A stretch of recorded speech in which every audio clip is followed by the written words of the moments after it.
Good morning, I'm Audrey Castellano. Here's your morning rush. A woman leads Castle Hill police on a chase. It started at an apartment complex near Jackson Keller in Vance Jackson around 1:30 this morning, where an officer was monitoring for reported drug activity. Well, the officer tried to pull over the driver, leaving the complex, but the woman took off in what they believe was a stolen car. The chase lasted 10 minutes until the driver blew a tire. Officers say the driver did have drug paraphernalia, but was also arrested on felony evading charges. Encouraging news in Bexar County's fight against coronavirus. The county's positivity rate has fallen 4.9%. Officials had stressed getting to 5% or below.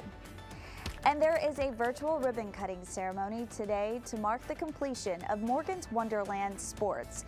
The $4 million complex is fully inclusive and will be used for fitness and competitions for athletes with and without disabilities.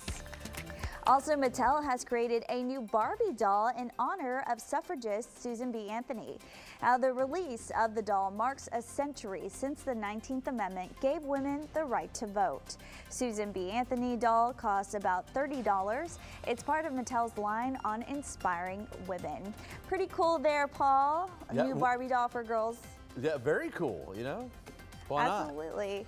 All right, that's your morning rush.